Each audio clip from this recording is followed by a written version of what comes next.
In this podcast, I'm joined by JJ Dukart and Brian Clary, and we're talking about spring updates. We hit on the trade shows that we've been to recently, all the people we've talked to, and all the feedback we've been getting around products, the podcast, and all things Deer Society. We also dive into spring scouting, what to look for this time of year, and also get into some turkey hunting. The Deer Society podcast is brought to you by Illusion Hunting Systems, Onyx Hunt, Reveal Cellular Cameras, 10-Point Crossbows, Prime Archery, Loophole Optics, G5 Broadheads, Osseo Gear, Raw Frozen Scents, and HHA. Well, kicking things off, we were just talking about how Connor told me I looked like a dad today, and JJ was commenting on this nice HHA sweatshirt I had. And on the apparel side of things, let's talk about that. New apparel coming soon from the Deer Society. Yeah, we got a nice hard push from Connor. He's been wanting some new apparel for the Deer Society. He's kind of our brand image guy, right? So, he's been pushing for some Deer Society apparel for a while. And this week, 3 new hoodies, 2 new t-shirts, and then in a couple weeks, we'll be launching 5 new hats, I think it is, or 4 new hats. So, bunch of new Deer Society apparel coming in, and can't wait to rock it out in the turkey blind. Shed hunting's over, but definitely spring food plot season, and just throughout the spring and fall, summer, fall, it's going to be great. So excited about the new stuff. It's not dad look. It's not dad vibe completely, but it's close. Can we consider dad approved? It's dad approved. Perfect. Got a bunch of dads sitting around the table. Yeah. Cool dads, though. Cool dads. Well, no, that's awesome. Some refreshed apparel. That's exciting. So we'll look forward to that coming in. I would assume people can look for that on website. Deer Society website. Also linked into the Illusion website too. So we'll be pushing that out with some new content, and Throw some links on social media. Yep. So. Well, man, all kinds of new stuff happening, exciting things going on. It's been, we kind of got out of the fall and into winter, and it seems like, okay, it's time for things to slow down a little bit, but things have been kind of hopping around here with all the new Illusion things going on. We've talked about some of them. We've talked about SHEDS, but just kind of in this podcast, we're going to talk about what's been going on the last few months. Brian, I'll kind of throw it to you. You've been on the road here quite a bit, traveling around, going to trade shows, seeing a bunch of people. How's that been going? Awesome. Good chatting with all of the people that are following the podcasts, following the YouTube channels, getting a lot of good feedback on the products. And with the new products hitting the market, such a good reception. I'm so excited for this year and to see how everything develops moving forward into the summer and fall. But as far as the trade shows, man, were they busy this year. People are itching to get out in the whitetail woods, and it is only, April now. These shows started back in late February, early March, and then kind of wrapped up last week. So, yeah, it was a long time on the road, but it was very beneficial for understanding where some of these new products are going to lead to. So, what are some of the shows that you went to? We did the Iowa Deer Classic, and then I went down the week after that to the Illinois Deer Classic, which was the first time that we've been there. Surprisingly good sized crowd there. I know it's a very new show. It started 4 years ago, and the attendance numbers are almost doubling every year, it sounds like. So that'll definitely be one that we have to head back to. And then the Wisconsin show is madness. I don't think I've ever worked a consumer show that has continually brought that much traffic 3 days in a row. So they did a really good job on coordinating that one. That's awesome. JJ, I know you were at a couple of them. What do you think were the biggest takeaways? What was some of the feedback that you were hearing from all the people that you talked to? Well, it's just great. We get to connect with so many other brands and industry companies and stuff. So that's huge. That's not even really a business benefit in the sense of we're not selling anything. We're just building those relationships, and those are huge. Those are great. It's like a family. The industry is like a big family. So that's cool. Talk with a lot of customers and followers of the Deer Society platform. A lot of people following the podcast, kind of giving us some insight on what they look for, or what they're wanting for more more content. Definitely had a couple of requests for, you guys need to put out some more content with you. So we're getting back to it. But yeah, consumer shows were busy. People were loving the new products that some of them have not launched yet Yep. publicly, but we're just kind of showing them off at the shows. Some of the new Skullmasters and the new Mossio Bottomland drops with extinguishers. And we got 4 new Mossio Bottomlands drops this year, and just a lot of really cool products. So great reception to that. And it's just really exciting. On top of that, launching even other products in the turkey space, just cleaning things up with that brand, continuing with a lot of strength in the food lot category. Yep. The face scent control, still a lot of positive feedback there. And then the apparel drop is exciting too. So new hoodies, new t-shirts, new hats, just a big refresh coming up. A lot of excitement. For sure. Yeah, just continuing to drive that brand and take it to the next level. There's definitely some excitement around it, which is awesome. Talking about the brand, and, we've done a lot of talking about everything that's new. Let's talk about food plot systems, which is not necessarily new. Been around for a couple of years now, and a lot of people are having a lot of success with that. Yep. We're kind of coming out of that season of frost seeding. We're kind of in that spring planting time even now. So food plots, what have you guys been doing? What's that look like? Well, I guess to turn it back to the shows, the one thing that I was most pleased at was people coming up and showing you pictures of their plots and the success that they've had in drought seasons. And, oh God, I'll always use this seed now. And especially with the clovers and primetime plots, they've hit so well, and the ease of use of people using them it's taken a little bit to catch on, because it's flipping food plots upside down the way that it's utilized with the system, with the foliar fertilizers. But when people are following these steps, they're having such good success that you see that feedback and you're like, God, we're doing the right thing. So, but what we're doing now, a lot of clover. Perennial fields are going to be getting hit over the next couple of weeks. We got a lot of turkey hunting to do, but when we find those gaps, definitely get out, and this is the time to get the seed on the ground as far as establishing your summer feed. Really, really good nutrient source for those fawning does. So keep that herd healthy. Yeah, we kind of wrapped up the frost seeding because there's not many more freezes left. We had a bunch last week, which was nice. There's still a lot of exposed soil, so you get that soil contact with your seed really easily still. So a lot of spring planting can work really well. We'll have a lot of rains coming up, spring rains that drives the seed in. Huge rain might wash it out if you're on a hillside, but still a lot of time to plant spring food plots. And that Easy Greens with all the clover blend with the chicory is the one that we're putting in right now, because the brassicas will mature way too early if you start putting those in now, the prime time and 4 seasons mix. So just sticking with the perennials. And we're also doing a lot of strategizing outside of just our food plot mixes with other planting, did a little bit of switchgrass frost seeding in here. We're going to get ready to put in our corn and milo, testing some milo and beans and stuff like that. So that's the next month. I think May is kind of the window we'll be planting a lot of that spring crop. And a lot of strategy going on right now. So for those of you that don't know, JJ is also a part-time farmer now. He's kind of taken up farming, got himself a nice tractor and planter, and he's all about the planting. So he's planting corn and planting beans, just on a small scale. I'm just kidding about the part-time part. But you've become kind of super interested in that side of it. One of the things that you mentioned there was milo. So when we think of big food sources, it's easy to think of corn and beans, especially up here in the Midwest.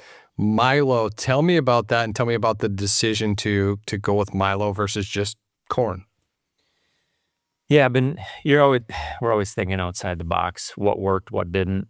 You look at our typical ag crop, which is corn or soybeans. Soybeans are very tough to grow here with our deer densities. We're fencing them off. I know you're trying to maybe plant some soybeans, but you're going to have to fence them. Yep, for sure. Otherwise, they won't make it. And then corn, we plant a lot of corn. There's a lot of corn up standing from farmers planting and stuff like that. So just trying to look at something different that they can't get everywhere else. And milo is one that, a lot of people are testing right now. I'm pretty interested in that. It seems to last through those summer months and early fall when the deer are really hammering those young plants. So it can actually get a mature crop and last through that November, December month time period. So just something new, something different to add to the mix and see how it goes. We did some testing last year with our screens, which is a type of sorghum or a mix of a bunch of different, sorghums. And we were able to put that through the 2-row planter. Yep. The bean meter, we actually, I bought a couple of those different discs for that and it worked well. The screen stood up better than it ever had in the past by planting it in 30-inch rows like we did with a corn or any other type of crop. So the thought is we can almost no-till some milo in too. Yep. Not even have to work the dirt in some areas, try something new, especially if it's a plot that was already green, prime time or 4 seasons or whatever the case may be. You can go in there pretty quick. You just kill off the weeds coming up and pretty much no-till milo right into that and see what happens. So bunch of different stuff you can experiment with. I've seen people also that are trying to plant a switchgrass for the future, do a milo switchgrass combo. So they get a little bit of food, a little bit of structure with the switchgrass, which is kind of weak in year 1. And then year 2, it actually come in and take over that spot. So just there's always different ways to look at it. And it's always fun to try something new. Yeah, I think it'll be cool to see how that performs and how the deer utilize it. And, it's interesting. We actually had a discussion, up on kind of the one plot there on the Whitetails from Scratch property and talked about, what you wanted to do there and just talked about how it's performed in the past. And you talked about doing corn. And then, what I think was interesting is, it's not too far away from one of your major hunting spots, I would say, right? So, that IMAX spot, that's a spot that, is one of your big buck hubs, right? And it's just really across the valley from that. So, if that's going to be corn and planting corn in the plot we were talking about, it's like, okay, does it make sense to do that? Why plant it here when you have it right over here and you're probably going to hunt over here? I think by switching that up a little bit, putting milo there, something completely different, is a good tactic. That way, you have deer going there for a different reason. You're not directly competing, with the same thing against your one of your money spots. And, the nice thing about milo is, your neighbor's probably not planting milo either. So, you have to think there's a lot that goes into when you're planning a food plot, not just like, hey, let's throw a bunch of food in here because it's a good spot. It's really diving into the details. And that's what's been so cool about working with you guys is, seeing all those intimate details of like, okay, what are we going to plant there? Why are we planting it? How are we planting it this way? How does it interact, not just, in this one spot, but with everything else on the farm and the farms around it? So you can really get creative when you're designing these food plots, which is one of the coolest things that I see kind of from the outside. Well, and one of the biggest strategical things, like you were just talking about, you got your big buck hub over here, plant milo over here. Yeah, it's not right there, but the benefits of milo, especially in the late season when everything else is dead, not accessible through the snow, whether that's in December, it's a huge nutrition source for that late season feeding, and deer are going to flock to that area, especially being a new unknown crop in the area, but it has really good nutritional benefits for them. And I mean, even for birds and turkeys, it's just going to help the property as a whole. Yeah, there's different types of milo too, and there's some that the deer prefer, which are the varieties we're trying to figure out and pick. So we're going to plan for deer, but yeah, turkeys and pheasants and whatever the case may be are going to love it too. I was just thinking, all of us here sitting at this table, seems like maybe one of our faults is we're never satisfied. That's true. We just always change stuff up. So even if we shoot a big buck in some certain setup, variables change, and then we keep changing and we're planning something different. Oh, we got to move this tree stand and move this blind. And it seems like we're never hunting the same way, even though we have areas that we can control. It's like we're not even hunting the same way, which is maybe that's the fun of it. I think it is.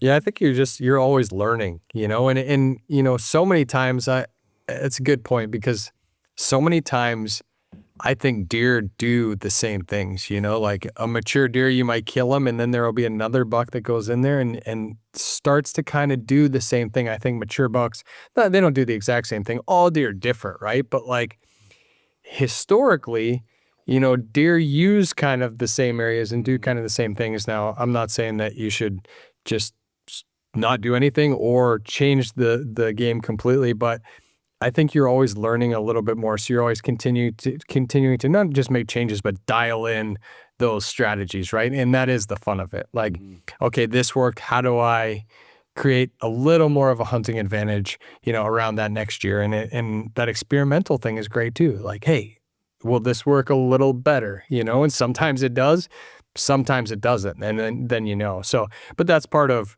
what you guys have built, you know, the Deer Society around is, you know, testing these strategies and you know, videoing them, improving them, and bringing them to the viewer to say, hey, this does work, or hey, don't do this, you know, it doesn't work. So that's part of the fun in what we get to do, you know, every fall and all year. Yeah, it's rotational food plot crop by default, just because we're always changing stuff.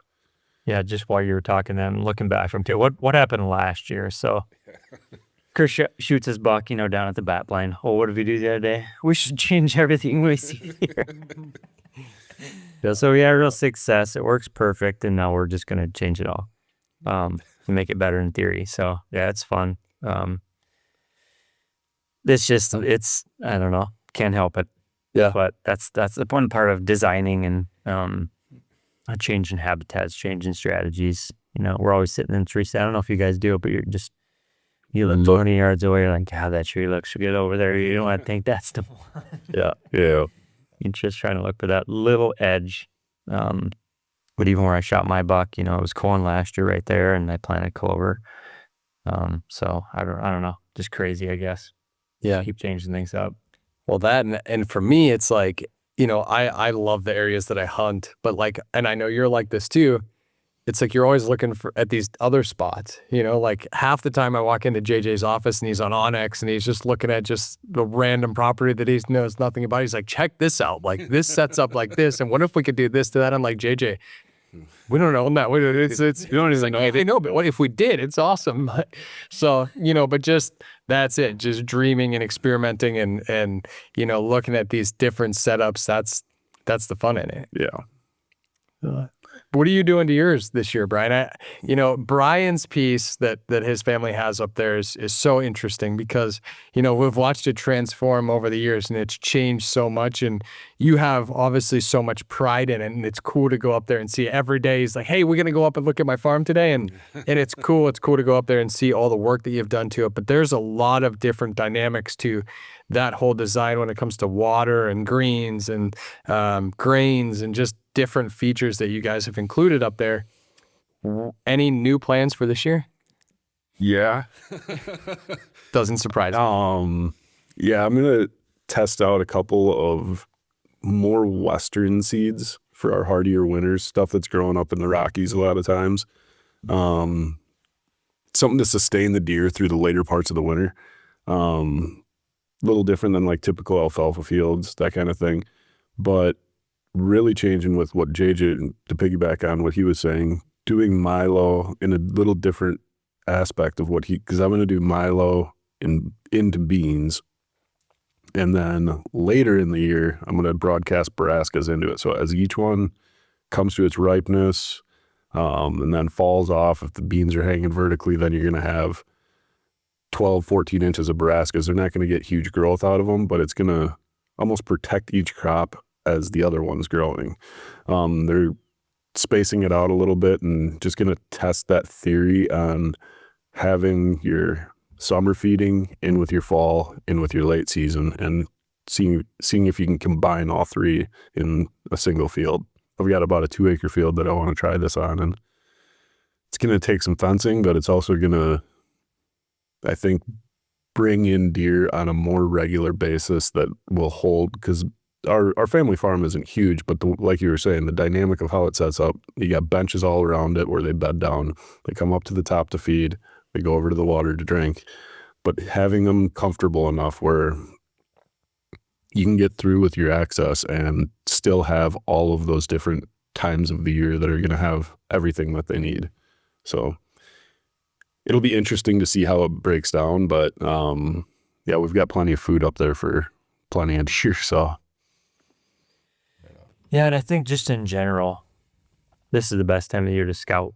Yeah. So if you have not greened up too much, we're up here in Minnesota, Wisconsin area, has not greened up yet. So now is the good, we got a couple weeks left where, you can see all the trees, you can see where tree stands go, you can look at all the trails before they're overgrown with weeds, see how things have changed from last year, if it was from a food source change or, there are so many different variables. Like now's the time to try to get those last few scouting missions in.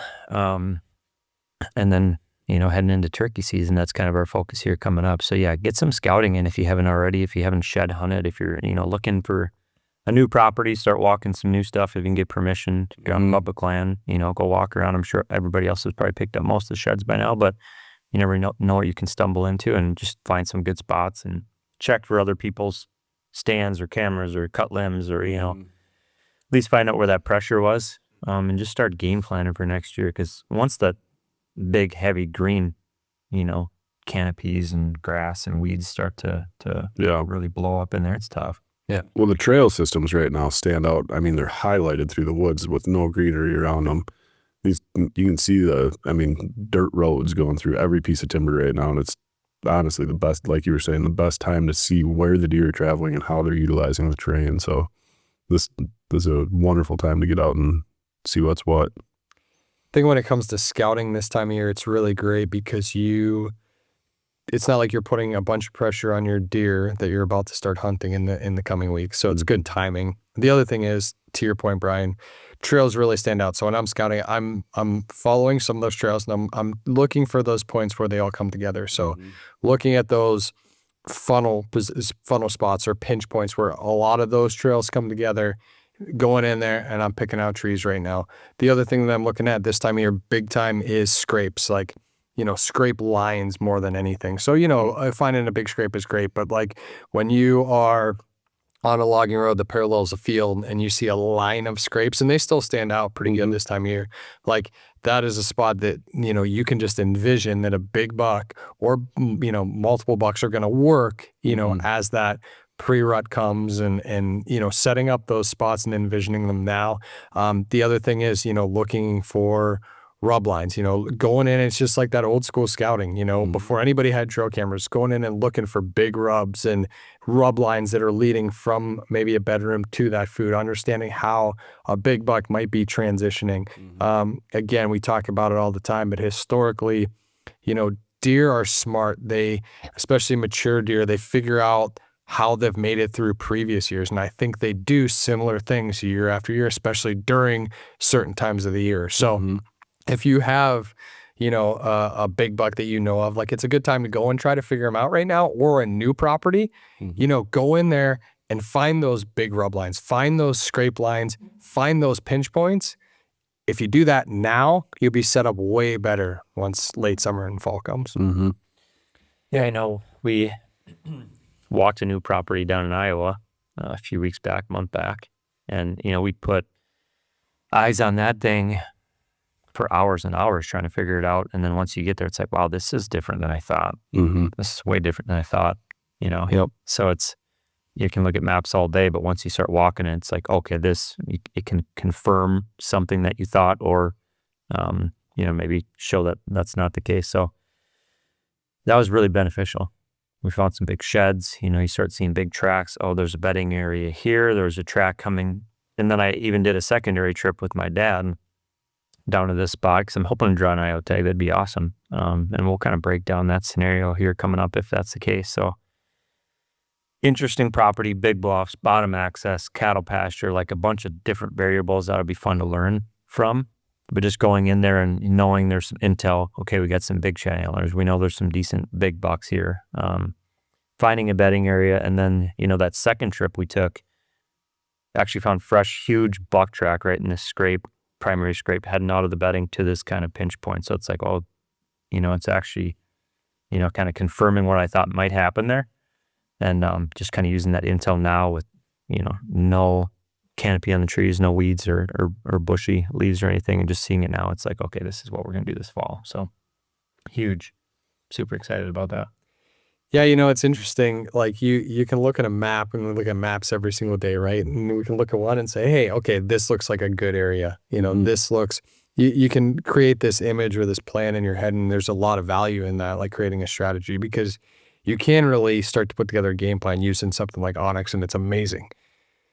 Sometimes though, you can overlook other areas that might be smaller or don't look like your typical bedding knob, and like you get there and you get boots on the ground, and there's maybe a little tiny section that you overlooked, and you get there and it's like, boom, That's like it. I wouldn't have seen this from the map, but like big buck, perfect spot for him to live away from a lot of other things, doesn't have to be a big area, and that's why there's value in not just scouting digitally. There's huge benefit in scouting digitally, but getting boots on the ground, especially this time of year, and finding those things, because I can tell you it happened to us in Iowa.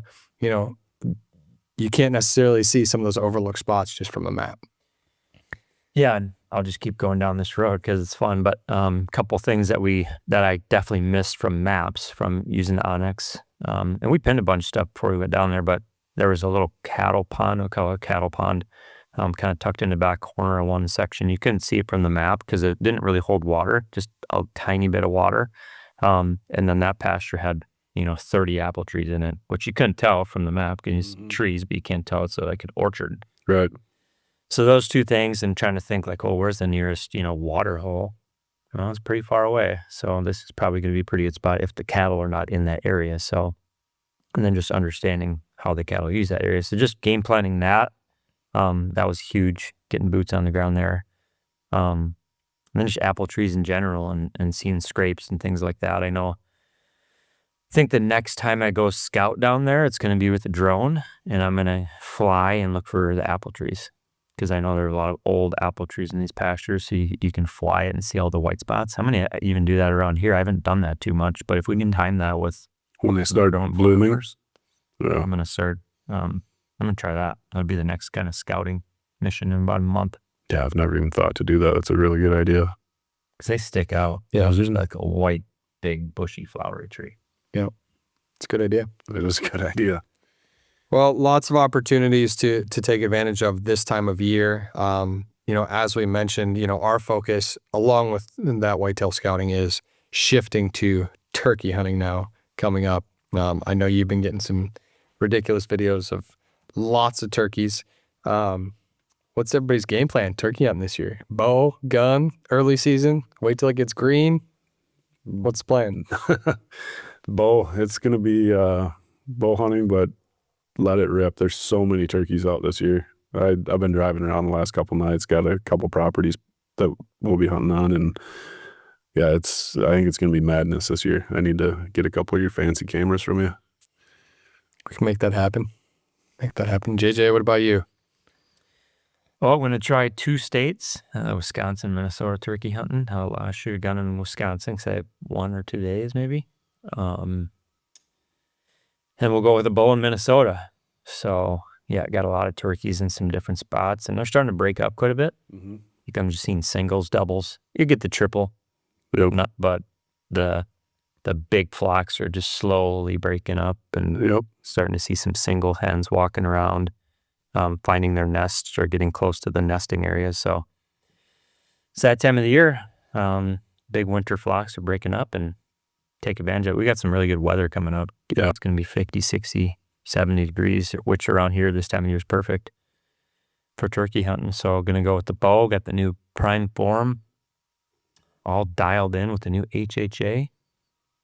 Nitrix Pro, it's a new color. What's the color of that one? It's just the slickest looking color. It's gray. It is a good looking sight. Yeah, it's slate is what it is, and it is that setup looks pretty slick. I saw it this morning, good. and with that bow and matching the riser with that slate color, and got the Osseo limbs on there. It looks pretty wicked. Yeah, looking good. I'm gonna try the T2. Never shot the T2 from G5 yet, so we'll try that on the turkeys.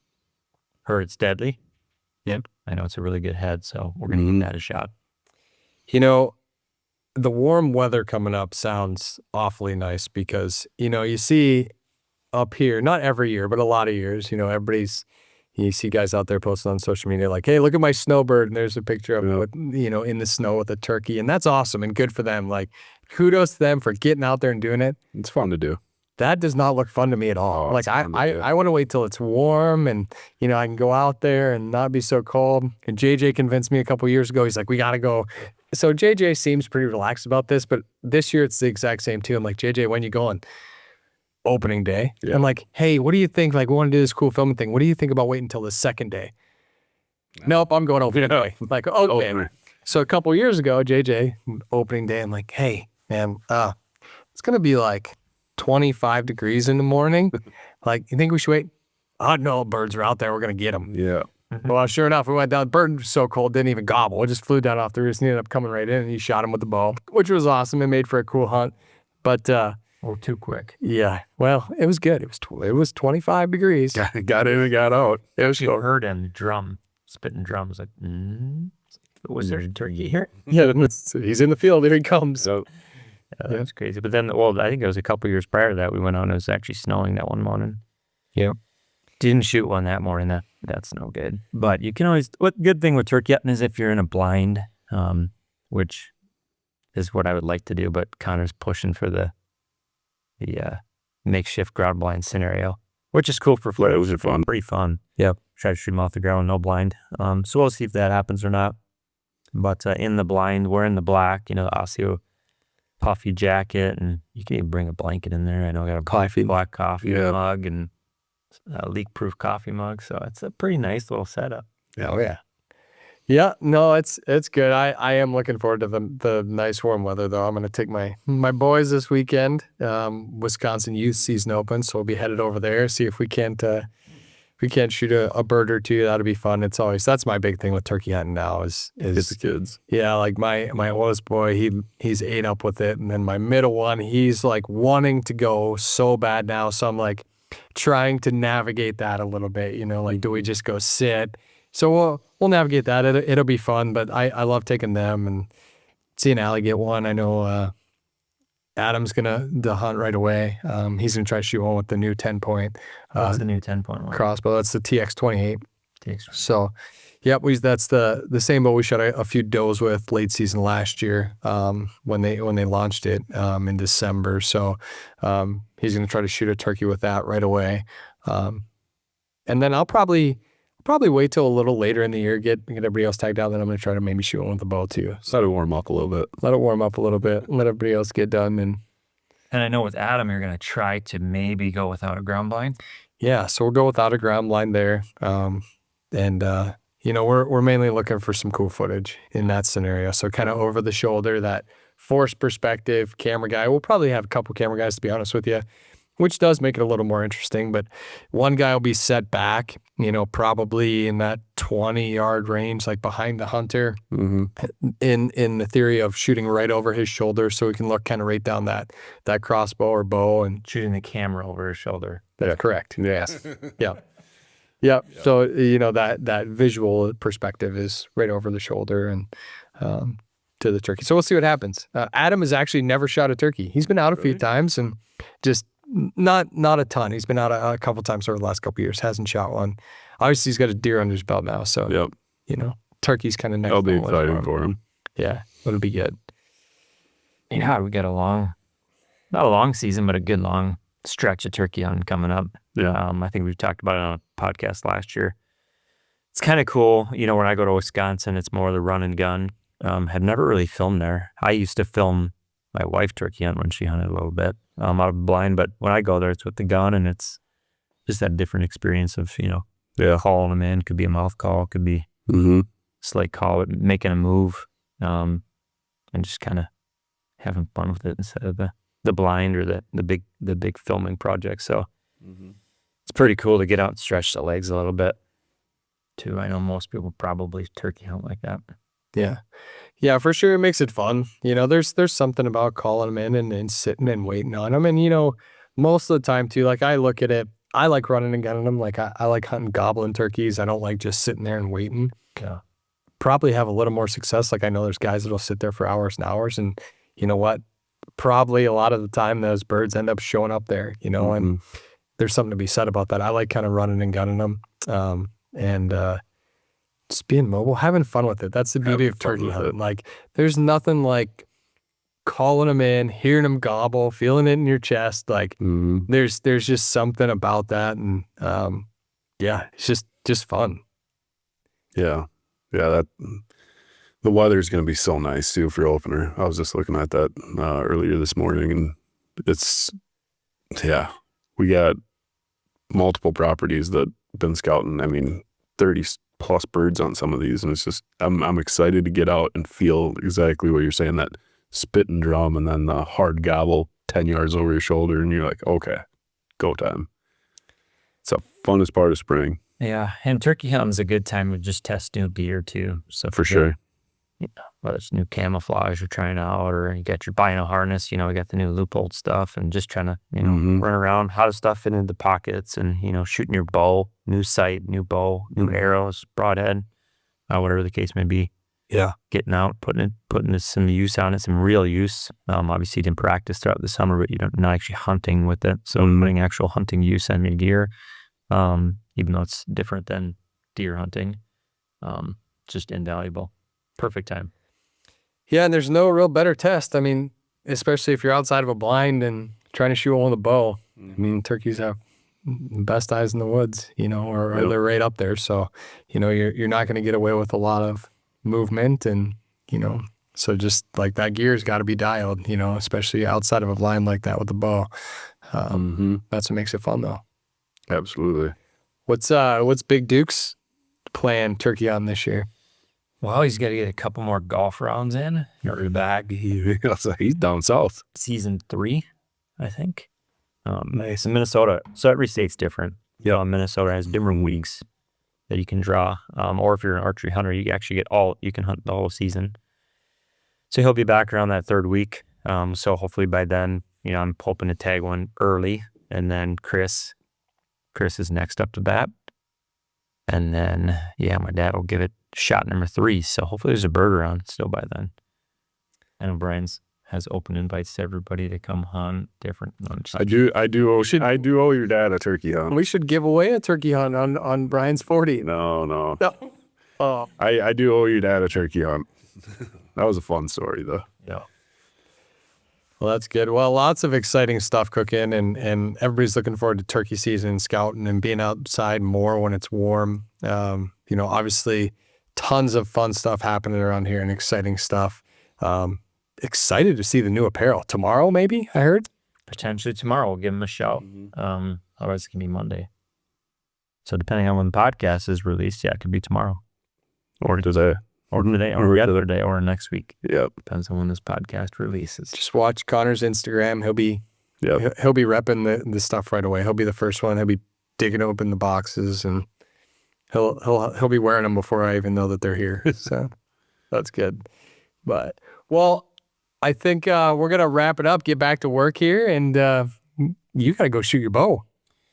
Got dialed in the new sight. Yeah, it's easy. It was already really close. I don't think there'll be much dialing other than with HHA sights. You just need to get the right tape on there so it has the arrow speed and the drop, the correct drop for your dial. Yep. So that's really where I'm at. But I went to Coyote Creek here in town, got it set up by Stacy. Stacy Fox did a fantastic job. I was ready to rock in about an hour, and we were dead on. It's at 10 yards inside shooting, so it wasn't far enough to get the 20-yard pin, but we were right on. So they do a great job over them. Yeah, they do a great job over there.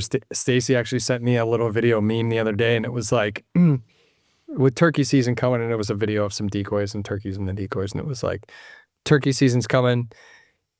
You could shoot the tom, and then everybody will forget about you by next year. Or you could shoot the decoy and be a legend forever. So you make the choice. I like it. Yeah. All right. Well, appreciate everybody tuning in, giving us a listen. Thank you for all of the feedback. Everybody that's listening, I know it was a big, there's a lot of appreciation for all the people that you guys talk to at the show that listen to the podcast on a regular basis. And we're so glad that people are listening and we're providing, value and entertainment and education more than anything. So thank you guys, everybody that's out there listening. Good luck out there turkey hunting, scouting. Get in touch with us. You got questions, feedback, more things you want to hear on the podcast, different videos you want to see. Send us a message on social media, comment on YouTube, and good luck out there in the woods. The Deer Society podcast is brought to you by Illusion Hunting Systems, Onyx Hunt, Reveal Cellular Cameras, 10-Point Crossbows, Prime Archery, Loophole Optics, G5 Broadheads, Osseo Gear, Raw Frozen Scents, and HHA.